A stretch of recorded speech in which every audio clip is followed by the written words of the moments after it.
بسم اللہ الرحمن الرحیم۔ السلام علیکم ورحمۃ اللہ وبرکاتہ۔ سب سے پہلے کروڑوں درود و پاک خاتم النبیین حضرت محمد صلی اللہ علیہ وآلہ وسلم پر، ان کی آل و اولاد پر اور ان کے اصحاب پر۔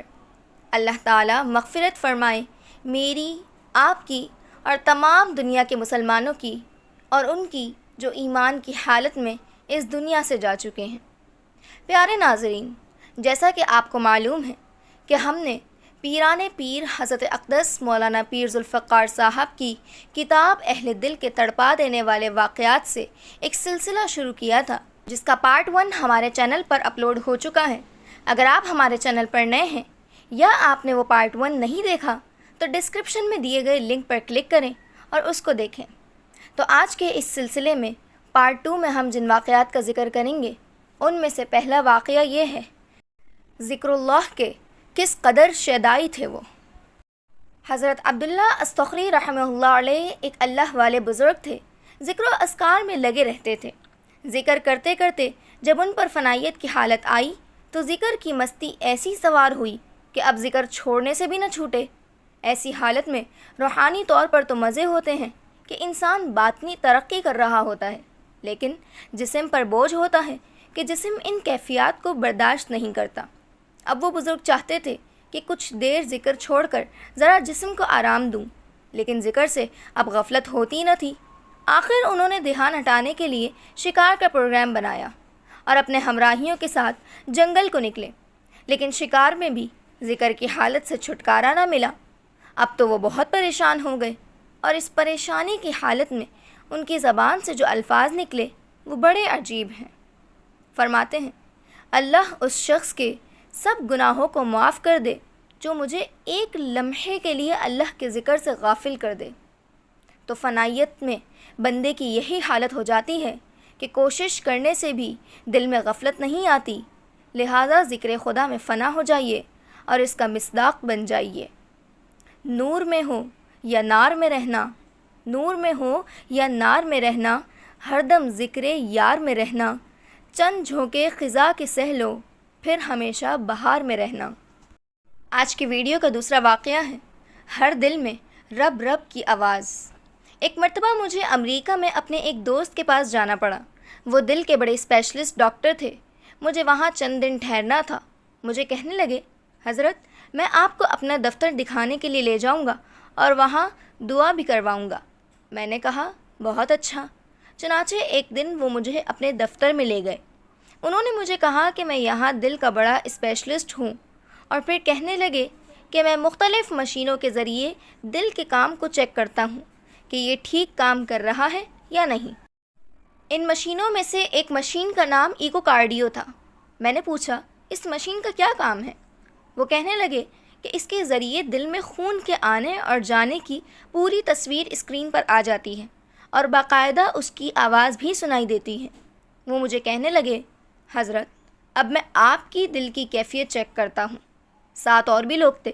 وہ کہنے لگے، حضرت اچھا موقع ہے، جب انسان 50 سال سے اوپر ہو جائے تو اسے ٹیسٹ کرواتے رہنا چاہیے۔ چنانچہ میں نے کہا، ٹھیک ہے، چیک کریں۔ اب انہوں نے مشین کے ذریعے دیکھنا شروع کر دیا۔ وہ اس مشین کے پوائنٹس بدن کے اوپر ہی لگاتے ہیں اور اسکرین پر پوری تصویر آ جاتی ہے۔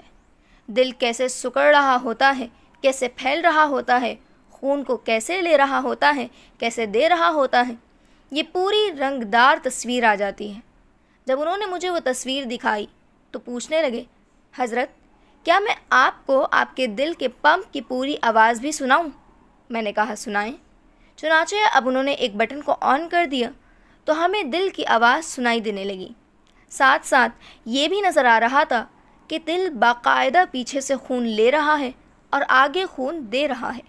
وہ کہنے لگے کہ سائنسدانوں نے کتابوں میں لکھا ہے کہ انسان کا دل لب ڈب کرتا ہے، یعنی جب خون اپنے اندر لیتا ہے تو اس وقت لب کی آواز پیدا ہوتی ہے، اور جب خون آگے سپلائی کرتا ہے تو اس وقت ڈب کی آواز پیدا ہوتی ہے۔ جب ہم نے یہ بات کی تو میں نے کہا، ڈاکٹر صاحب ذرا ٹھہرنا۔ وہ کہنے لگے، جی کیا ہوا؟ میں نے کہا، ذرا یہ آواز غور سے سنیں۔ مجھے لگتا ہے کہ سائنسدانوں نے ہمیں دھوکہ دیا ہے۔ یہ آواز لب ڈب کی تو نہیں ہے۔ وہ کہنے لگے تو پھر یہ کیسی آواز ہے؟ میں نے کہا یہ آواز تو رب رب رب رب کی ہے۔ جب انہوں نے بھی اس آواز پر غور کیا تو کہنے لگے حضرت یہ واقعی رب کا لفظ ہے، اس آواز کے بالکل قریب ہے۔ اس وقت جتنے آدمی وہاں موجود تھے ان سب نے اس آواز کو غور سے سنا اور مجھے کہنے لگے یہ بالکل ٹھیک ہے، یہ لب ڈب کی آواز نہیں ہے بلکہ یہ تو واضح طور پر رب رب کی آواز ہے۔ میں نے کہا ڈاکٹر صاحب اگر یہ بات ہے تو آج مجھے ایک بات سمجھ میں آ گئی ہے کہ قرآن مجید میں آیا ہے کہ دنیا کی ہر چیز اللہ کو یاد کرتی ہے۔ کبھی کبھی میرے ذہن میں یہ سوال آتا تھا کہ ملحد اللہ تعالیٰ کو کیسے یاد کرتا ہے۔ آج اس بات کا پتہ چلا کہ ملحد عقلی طور پر اللہ تعالیٰ کے وجود کو مانے یا نہ مانے، اس کا دل ہر وقت اس کا نام لیتا رہتا ہے، وہ بھی رب رب رب رب ہی کرتا رہتا ہے۔ جب غیر اختیاری طور پر دل پیارے رب کو پکارتا ہو تو پھر ہم کیسے محبت کے دعوے دار کہ اپنے اختیار سے اللہ اللہ نہ پکاریں۔ تیسرا واقعہ یہ ہے، متاع دل کو کہاں کرنے لگے تلاش۔ ہم اپنے بڑے سے ایک لطیفہ سنا کرتے تھے کہ ایک آدمی روشنی میں روپیہ ڈھونڈ رہا ہے تو دوستوں نے پوچھا کیا کر رہے ہو؟ کہنے لگا روپیہ ڈھونڈ رہا ہوں، گر گیا تھا۔ انہوں نے بھی ڈھونڈنا شروع کر دیا، سب لوگ مل کر روپیہ ڈھونڈ رہے ہیں، روپیہ ملتا نہیں۔ جب تھک ہار چکے تو کسی نے ان سے یہ پوچھا کہ بھائی تمہیں یقین ہے کہ تمہارا روپیہ گرا تھا؟ اس نے کہا یہ یقین ہے گرا تھا مگر گھر کے اندر گرا تھا، مگر تم تو گھر کے باہر ڈھونڈ رہے ہو۔ کہنے لگا وہاں اندھیرا تھا یہاں روشنی تھی، تو میں نے کہا چلو روشنی میں تلاش کر لیتے ہیں۔ اب یہ سارے لوگ اس روشنی میں ساری زندگی روپیہ ڈھونڈتے رہے، روپیہ نہیں ملا۔ ہو بہو یہی مثال آج کے انسان کی ہے۔ اس کی متاع یعنی چین و سکون جو گم ہوئی ہو وہ من سے تعلق رکھتی ہے، اور یہ اس متاع کو باہر کی دنیا میں ڈھونڈتا پھر رہا ہے۔ اس لیے اس فساد کا حل نظر نہیں آتا، حالانکہ اس کا حل ذکر الہی اور محبت خداوندی میں ہے۔ ڈھونڈنے والا ستاروں کی گزرگاہوں کا اپنی افکار کی دنیا میں سفر نہ کر سکا، جس نے سورج کی شعاؤں کو گرفتار کیا زندگی کی تاریک شب سحر کر نہ سکا۔ چوتھا واقعہ ہے بغیر ذکر ہاتھ کچھ آتا نہیں۔ ایک دفعہ ایک صاحب حضرت عبدالقادر رحمہ اللہ علیہ کی خدمت میں بیعت کے لیے حاضر ہوئے۔ ان کی خانقاہ پر کیا دیکھتے ہیں کہ لوگ ہر وقت ذکر و اذکار، نماز، تلاوت، مراقبات میں مشغول ہیں۔ یہ منظر دیکھ کر انہوں نے اپنے احباب میں ذکر کیا کہ یہ چکی تو ہم سے نہ پیسی جائے گی۔ حضرت اس سے مطلع ہو گئے یا کسی نے عرض کر دیا تو ان کے اصلاح کے لیے محفل میں فرمانے لگے کہ دوست یہ سمجھتے ہیں کہ ہمارے حصے کی پریاونی بنائی رکھی ہے، مل جائے گی، جیب میں ڈال کر واپس آ جائیں گے، مگر یہاں بغیر محنت کے کچھ نہیں ہو سکتا۔ کچھ دنوں کے بعد پھر ان کو اطلاع ملی کہ فلاں صاحب یہاں شب و روز کی محنت کو دیکھ کر گھبراتے اور کہتے کہ اتنی محنت کون کرے۔ آپ نے پھر دوبارہ بڑے جوش سے فرمایا اگر کوئی گھر آپ کو ایسا معلوم ہو جہاں 2 روٹیاں پکی پکائی مل جاتی ہوں تو میں بھی ٹوکری پکڑ کر آپ کے ساتھ چلنے کے لیے تیار ہوں تاکہ کچھ حاصل کر سکوں۔ دوست بار بار چکی پیسنے کی شکایت کرتے ہیں۔ میں تو کہتا ہوں کہ چکی پیسنے کا مرحلہ تو بہت دیر کی بات ہے۔ پہلے تو زمین کو جو تنا ہے اچھا بھلا بیج گھر سے نکال کر کھیت میں بکھیرنا ہے، پھر پانی لگانا ہے، اور جب پک جائے تو اب کاٹنا ہے اور غلہ بھوسا الگ کرنا ہے۔ اس کے بعد چکی پیسنے کی باری آنی ہے۔ چکی پیس کر آٹا بنانے کے بعد اسے مشقت سے گوندنا بھی ہے اور پھر اسے پکانے کا انتظام بھی کرنا ہے۔ پکنے کے بعد اب روٹی کو توڑ کر منہ میں لے جانے اور نکلنے کی مشقت بھی کرنی ہے۔ ان ساری کوششوں کے بعد اگر ہضم ہو جائے تو محض اللہ کا کرم ہے، ورنہ قے ہو کر باہر بھی آ سکتا ہے۔ کسی دوست نے عرض کیا کہ حضرت ماں بچے پر کتنی شفیق ہوتی ہے کہ سوئے ہوئے بچے کو اٹھا کر دودھ پلاتی ہے۔ مشائخ تو ماؤں سے بھی زیادہ شفیق ہوتے ہیں، ان سے تو اس کی قسم کی امیدیں باندھی جا سکتی ہیں۔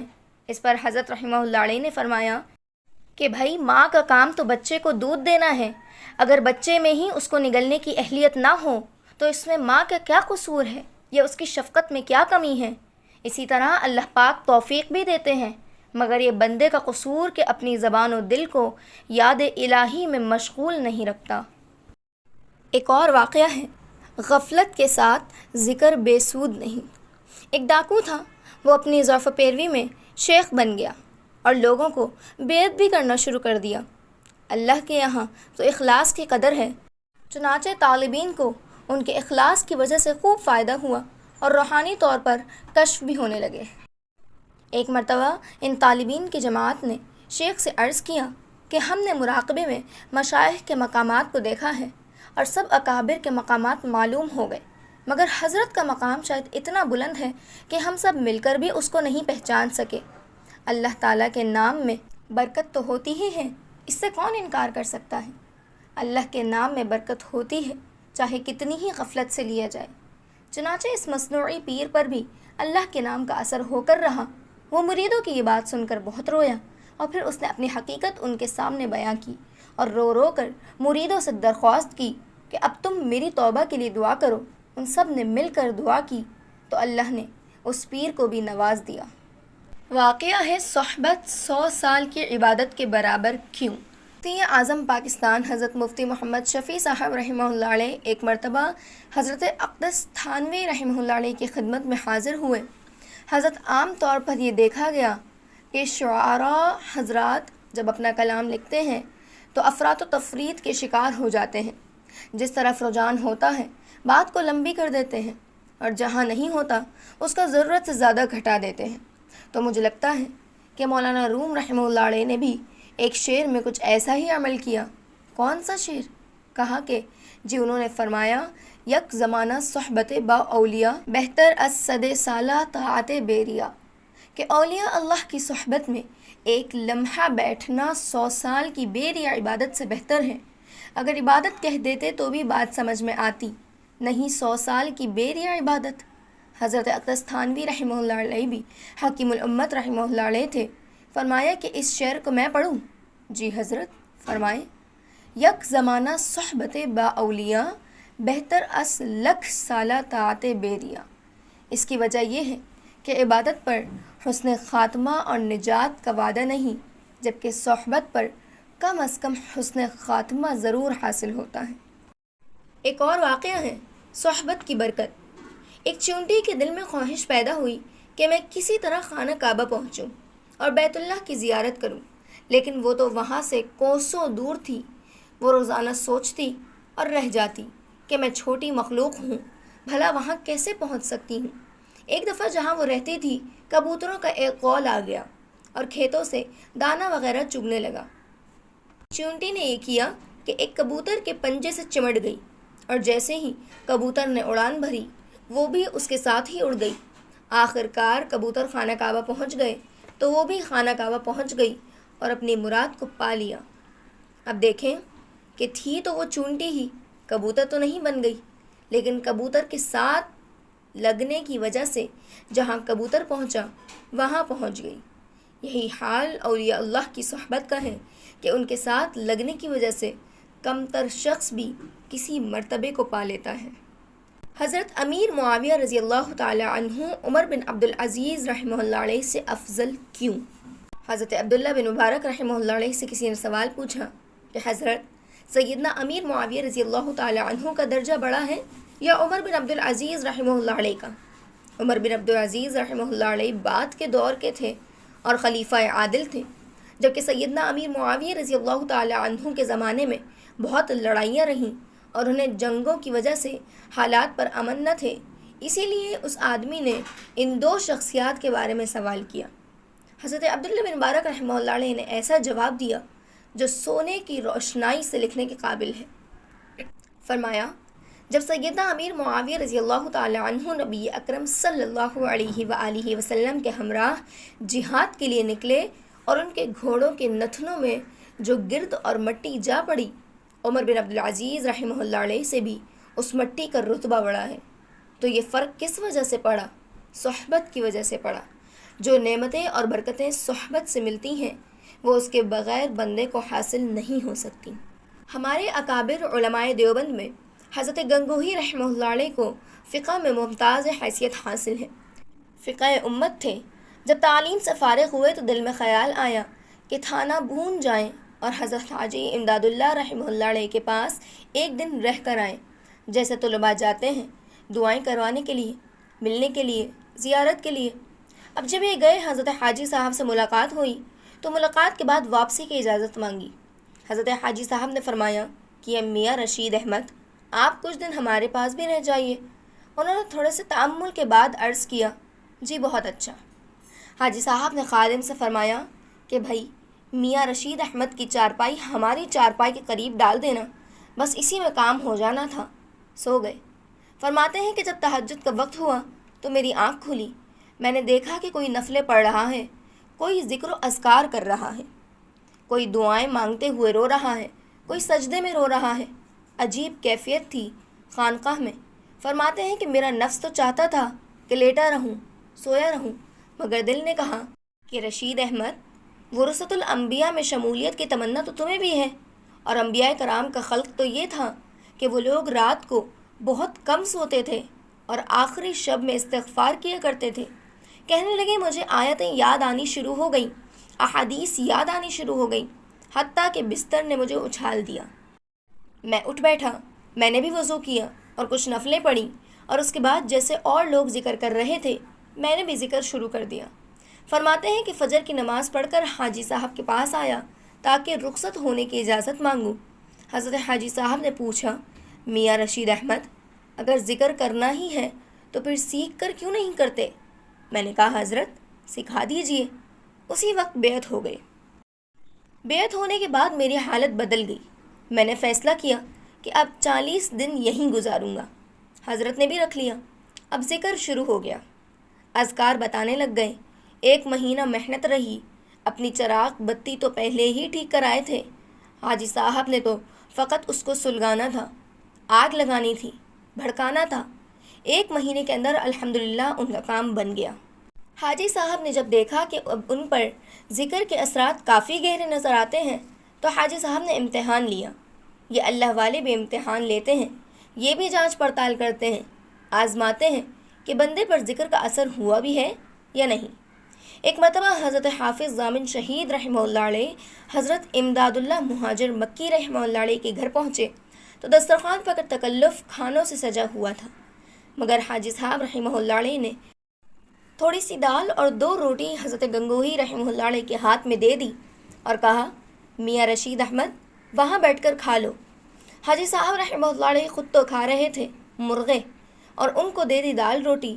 آج کا مرید ہوتا تو بیعت ہی توڑ دیتا۔